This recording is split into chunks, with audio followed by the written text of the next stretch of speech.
தமிழ் பேசும் அனைத்து நல்லவர்களுக்கும் வணக்கம். கூகுள், இந்த கூகுள்ல நீங்க என்னெல்லாம் சர்ச் பண்ண முடியும், எப்படியெல்லாம் சர்ச் பண்ண முடியும் அப்படின்னு சொல்லி இருக்கக்கூடிய டிப்ஸ் அண்ட் ட்ரிக்ஸ் என்னென்னன்றதை நான் ஏற்கனவே சொல்லியிருக்கேன். நீங்க அதை பார்த்துருப்பீங்கன்னு நினைக்கிறேன். பட் இந்த வீடியோல நம்ம என்ன பார்க்க போறோம்னா, இந்த கூகுள்ல நீங்க செய்யவே கூடாத விஷயங்கள் என்னென்ன இருக்கு. ஆமாங்க, கூகுள் சர்ச்சஸ்ல எக்கச்சக்கமான விஷயங்களை சர்ச் பண்ணலாம். ஆனா ஒரு சில விஷயங்களை சர்ச் பண்ணா அது நமக்கு தான் ஒரு சில டைம்ல ஆபத்தாகவும் இருக்கும். அப்படிப்பட்ட விஷயங்கள் என்னென்னன்றதை தான் இந்த வீடியோல சொல்ல போறேன். தவறாம இந்த வீடியோவை கடைசி வரைக்கும் பாருங்க.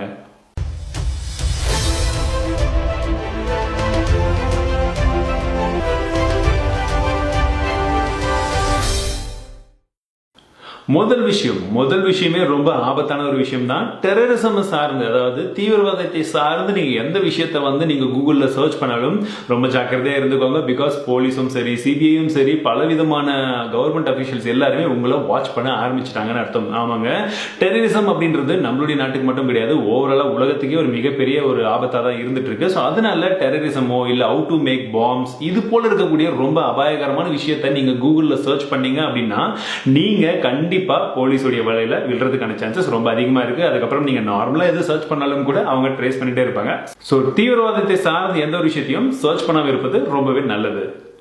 அடுத்ததாக சைல்ட் போனோகிராஃபி. ஆமாங்க, குழந்தைகளை சார்ந்து இருக்கக்கூடிய ஆபாச படங்களோ அது போல இருக்கக்கூடிய எந்த ஒரு விஷயமாக இருந்தாலும் அதை நீங்க சர்ச் பண்றீங்க அப்படின்னா நல்லா தெரிஞ்சுக்கோங்க, அது இந்தியாவில் மட்டும் கிடையாதுங்க, உலகத்தில் இருக்கக்கூடிய பல நாடுகள்ல இது கிட்டத்தட்ட குற்றம் செயல் அப்படின்னு சொல்றாங்க. அதாவது நீங்க சர்ச் பண்ணீங்கனாலும் சரி, அந்த கண்டென்ட்டை பார்த்தாலும் டவுன்லோட் பண்ணாலும் எல்லாமே தண்டனைக்குரிய சட்டத்துக்கு கீழே வருது. ஸோ நீங்க தண்டிக்கப்படுவதற்கான வாய்ப்புகள் ரொம்பவே அதிகம்.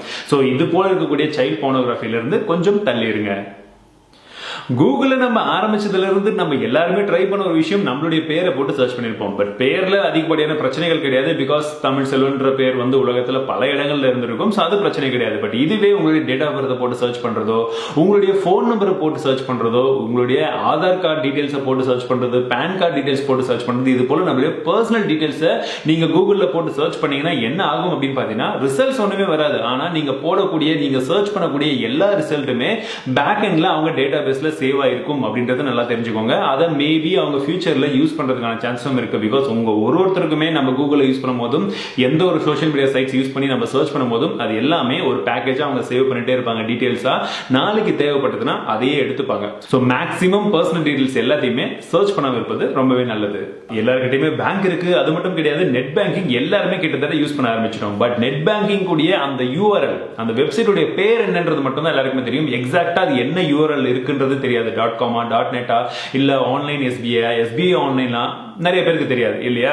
அபிஷியலான வெப்சைட் உங்களுக்கு தெரிஞ்சதுன்னா ஃபர்ஸ்ட் நீங்க புக் மார்க் பண்ணி வச்சுக்கோங்க. அப்படி இல்லாம நீங்க கூகுள்ல போயிட்டு ஆன்லைன் SBI அப்படின்னு ரேண்டமா தேடினீங்க, நெட் பேங்கிங் SBI அப்படின்னு தேடினீங்க அப்படின்ற பட்சத்துல ஏதோ ஒரு வெப்சைட் வரும். அது ஃபேக்கா இப்ப நிறைய வெப்சைட் உடைய ஃபேக் அப்படியே இருக்கு. இன்டர்நெட் பேங்கிங் SBI ஏதோ ICICI ஏதோ எதுவோ அது ஃபேக் பாத்தீங்கன்னா கிட்டத்தட்ட அப்படியே இருக்கும். நீங்க லாகின் பண்ண உங்க டீடைல்ஸ் எல்லாமே அவங்க எடுத்துப்பாங்க. ஸோ பெட்டர் வேஸ் என்னன்னா, எக்ஸாக்டான அந்த வெப்சைட் என்ன இருக்குன்றத பார்த்துக்கோங்க. அது உங்களுடைய டிவைஸ், உங்களுடைய போன், உங்களுடைய பிசியா இருந்தா ஃபர்ஸ்ட் அதை புக் மார்க் பண்ணி வச்சுக்கோங்க. இதுதான் சிறந்த வழி. அப்படி இல்லாட்டி கூகுள் பண்ணாதீங்க. இதுதான் மேக்ஸிமம் நான் எல்லாருக்குமே சொல்ற விஷயம். இப்ப நான் சொல்ல போற விஷயம் தான் நிறைய பேர் நம்மையே அறியாம செய்துட்டு இருக்கக்கூடிய ஒரு மிகப்பெரிய தவறா இருந்துட்டு இருக்கு. என்னன்னு கேக்குறீங்களா? கஸ்டமர் கேர் நம்பரை கூகுள்ல சர்ச் பண்றது. நான் தவறுன்னு சொல்லல, பட் நம்ம பார்த்து அந்த சர்ச் ரிசல்ட்ல வர்றது அது உண்மையான நம்பர் தானான்றதை நிறைய பேர் பார்க்கவே மாட்டோம். பிகாஸ் ரேண்டமா ஏதோ ஒரு வெப்சைட்ல ஒரு ஃபேக் நம்பர் கொடுத்து வச்சிருப்பாங்க. ஆமா அபிஷியலா அப்படி இப்படின்லாம் போட்டு வச்சிருப்பாங்க.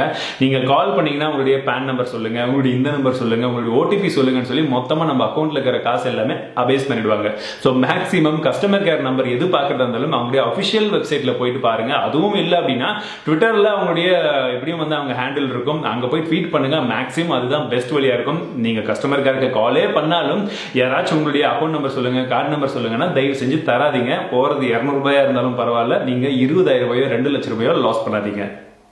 கூகுள்ல இந்த விஷயத்த மேக்ஸிமம் எல்லாருமே தேடி இருப்போம்னு சொல்லலாம். என்னன்னு கேக்குறீங்களா? ஒரு மெடிசனை பத்தி இல்ல ஒரு சிம்டம்ஸ் இப்படி இருக்கு, இது என்ன வியாதியா இருக்கும் அப்படின்னு சொல்லி நிறைய பேர் தேடி இருப்பீங்க. இந்த மெடிசன் பேரு, இதுக்கு ஈக்குவலா இதுல என்னென்ன விஷயங்கள் இருக்கு, பிளஸ் மைனஸ், இது எல்லாமே தேடுவீங்க. நிறைய எக்கச்சக்கமான அபிஷியல் வெப்சைட்ஸ் இருந்தாலும் அங்க தேடாம நம்ம கூகுள்ல தேடும் போது என்ன ஆகும் அப்படின்னா, ஒரு சில வெப்சைட்ஸ் ஜென்யூனா இருந்தாலும் நம்ம மேக்ஸிமம் பார்க்கக்கூடிய வெப்சைட்ஸ் எல்லாமே ஃபேக் வெப்சைட்ஸா தான் இருக்கும். அவங்க அந்த மருந்தை பத்தி இல்லாததும் பொல்லாததும் சொல்லியிருப்பாங்க. ஒருவேளை நல்ல மருந்தா இருந்தா, அப்படி இல்லைன்னா இன்னும் ஒரு சைட்ல பாத்தீங்கன்னா ரொம்ப தவறான தவறான ஒரு மருந்தா இருக்கும். அதை பத்தி பயங்கரமா புகழ்ந்திருப்பாங்க. ஸோ நம்ம அதை பார்த்துட்டு வெயிட் லாஸ்க்கோ இல்லை வந்து மெமரி பவருக்கோ இல்லை இது போல சம்பந்தப்பட்ட எந்த ஒரு விஷயத்துக்கும் வந்து நம்ம மெடிசன் அப்படின்றது எடுக்கிறது ரொம்பவே தவறான ஒரு விஷயம். மேக்ஸிமம் கூகுள்ல சர்ச் பண்ணிக்கோங்க, என்னன்றதை தெரிஞ்சுக்கோங்க. பட் அங்கிருந்து நம்ம எந்த ஒரு முடிவும் எடுக்க வேணாம். ஸோ பெஸ்ட் என்ன அப்படின்னா கொஞ்சம் டாக்டர் கிட்ட கன்சல்ட் பண்றது ரொம்ப கரெக்டான ஒரு விஷயமா இருக்கும். நிறைய பேருக்கு ஆன்லைன்ல சாஃப்ட்வேர்ஸ் டவுன்லோட் பண்றது ரொம்பவே பிடிக்கும். அதுவும் குறிப்பா சொல்ல போனா ஃபுல் வெர்ஷனுக்கு பதில் கிராக்டு வெர்ஷன் கீஜெனோட டவுன்லோட் பண்றது ரொம்பவே வந்து பிடிக்கும் அப்படின்னு தான் சொல்லலாம். பட் நம்ம டவுன்லோட் பண்ற எந்த ஒரு கிராக்கா இருக்கட்டும் கீஜெனா இருக்கட்டும் அதுல உண்மையிலேயே வைரஸ் இருக்கா இல்லையான்றதை தெரியாம நம்ம டவுன்லோட் பண்றது தான் ரொம்ப பெரிய ஒரு தவறான விஷயமா இருக்கும். ஸோ அது போல இருக்கக்கூடிய எந்த ஒரு விஷயத்தையும் கிராக்டு சாஃப்ட்வேர்ஸை கூகுள்ல சர்ச் பண்ணாதீங்க ஜென்ரலா. ஸோ அதுக்குன்னு கொஞ்சம் அஃபிஷியல் வெப்சைட்ஸ் இருக்கும், அங்க பார்த்து டவுன்லோட் பண்ணிக்கோங்க. ஒரு ட்ரஸ்டட் வெப்சைட்ஸ் எல்லாமே நீங்க ஜென்ரலா சர்ச் பண்ணும்போது மேக்ஸிமம் சான்சஸ் என்னன்னா உங்களுடைய சிஸ்டம்ல நீங்க மால்வேரை இன்ஸ்டால் பண்றதுக்கான சான்சஸ் ரொம்பவே அதிகமா இருக்கு. மேக்ஸிமம் கூகுள்ல நம்ம ஃபினான்ஸ் பத்தியும் நிறைய தேடுவோம். ஸோ ஹவு டு இன்வெஸ்ட், இந்த இடத்துல எப்படி பண்றது, ஸ்டாக் மார்க்கெட்ல என்னென்ன வாங்குறது, இது நல்ல விஷயமான்னு கேட்டீங்கன்னா எப்படி என்னன்றதை தெரிஞ்சுக்கிறது நல்ல விஷயம் தான். பட் எதை வாங்குறதுன்ற அட்வைஸை வந்து ரேண்டமா ஒரு வெப்சைட்ல இருந்து எடுக்கிறது ரொம்பவே தவறான ஒரு விஷயம். பிகாஸ் மேக்ஸிமம் அது உங்களுக்கு லாஸ் தான் கொடுக்கும். ஸோ உங்களுக்கு தெரியாத ஒரு விஷயம் பணத்தை அதிகமாக இன்வெஸ்ட் பண்ற இடமா இருந்தீங்கன்னா கொஞ்சம் தள்ளி இருங்க. எக்ஸாக்டா என்னென்ன விஷயங்கள் இருக்குன்றதை தெரிஞ்சுக்கிட்டு நீங்களா இன்வெஸ்ட் பண்ணுங்க. இதை கூகுள்ல சர்ச் பண்ணி வர ரிசல்ட்ஸை அப்படியே நம்பாதீங்க. அடுத்ததா அபார்ஷன். ஸோ நிறைய பேர் கூகுள்ல சர்ச் பண்ணி how to abort a baby இது போலலாம் வந்து சர்ச் பண்ணுவாங்க. பட் அது முற்றிலும் தவறான ஒரு விஷயம். ஏன் அப்படின்னா நீங்க எந்த ஒரு முடிவாக இருந்தாலும் இந்த மாதிரி மெடிக்கல் எமர்ஜென்சி எதுவாக இருந்தாலும் நீங்க டாக்டர் கிட்ட போயிட்டு பண்றது தான் ஹைலி ரெக்கமெண்ட். அது எந்த டைப் டாக்டரா இருந்தாலும் சரி ப்ரொஃபஷனல் கிட்ட போய் பண்றது தான் பெஸ்ட். பிகாஸ் கூகுள்ல வரக்கூடிய ரிசல்ட்ஸ் எல்லாமே நான் ஏற்கனவே சொன்னது போல எல்லாமே அக்யூரேட்டா இருக்கணும் அப்படின்னு கிடையாது. அதுவும் சமயத்தில் நீங்க அதை ட்ரை பண்ணும்போது மேக்ஸிமம் சான்சஸ் அது நெகட்டிவ் இம்பாக்ட் ஏற்படுத்துறதுக்கான சான்சஸ் தான் இருக்கு. ஏதோ ஒரு உயிரிழப்பு நடந்தாலும் அது ஒரு மிகப்பெரிய இம்பாக்ட் இருக்கும். சோ தயவு செய்து அது போல எந்த ஒரு விஷயத்தையுமே கூகுள்ல தேடாதீங்க. ஆன்லைன் ஷாப்பிங் சைட்ஸ்ல ஆஃபர்ஸ் கொட்டி கொட்டி தந்துட்டே இருப்பாங்க அப்படின்னு சொல்லலாம். பட் இப்படி இருக்கக்கூடிய இடங்கள்ல நிறைய பேர் என்ன பண்றாங்கன்னா கூகுள்ல போயிட்டு இந்த வெப்சைட்ல ஆஃபர், அந்த வெப்சைட்ல ஆஃபர், அமேசான்ல ஆஃபர், ரெட் பஸ்ல ஆஃபர் அப்படின்னு ரேண்டமா சர்ச் பண்ணும்போது நிறைய ஃபேக்கான வெப்சைட்ஸ் இல்ல நிறைய வெப்சைட்ல மால்வேர் அதாவது வைரஸ் இருக்கக்கூடிய ஒரு சில ஃபைல்ஸ் உங்களை டவுன்லோட் பண்ண வைப்பாங்க இல்ல உங்களை கிளிக் பண்ண வைப்பாங்க. அப்ப என்ன ஆகும்னா உங்க போன்ல கசகசகசன் ஆட் வர ஆரம்பிச்சிடும். இல்ல உங்க பிசியே வந்து பாத்தீங்கன்னா மால்வேர் வர ஆரம்பிச்சிடும். உங்க டீடைல்ஸ் வந்து திருட ஆரம்பிச்சிருவாங்க.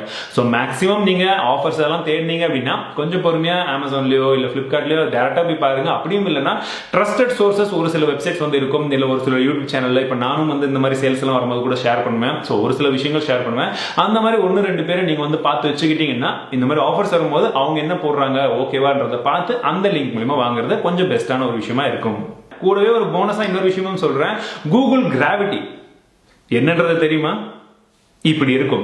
சோ இதை நீங்களும் வந்து ட்ரை பண்ணி பார்க்கலாம். சர்ச் பண்ணி பாருங்க கூகுள் கிராவிட்டின்னு சொல்லி. அப்படி லிங்க் தெரியலனா கீழே டிஸ்கிரிப்ஷன்ல கொடுத்திருப்பேன். கிளிக் பண்ணி பாருங்க என்ன ஆகுது எப்படி இருக்குன்றதையும் சொல்லுங்க. இந்த வீடியோல கூகுள்ல நீங்க என்னென்ன விஷயங்கள்லாம் வந்து செய்யாம இருந்தால் நல்லது அப்படின்னு சொல்லி ஒரு 10 விஷயத்தை சொல்லியிருக்கேன். கண்டிப்பா உங்களுக்கு பிடிச்சிருக்குன்னு நினைக்கிறேன். சோ உங்களுக்கு ரொம்ப பிடித்த விஷயம் எது, கண்டிப்பா இதை செய்யக்கூடாது ப்ரோ அப்படின்னு நீங்க எதை நினைக்கிறீங்க மறக்காம கீழே கமெண்ட்ல சொல்லுங்க.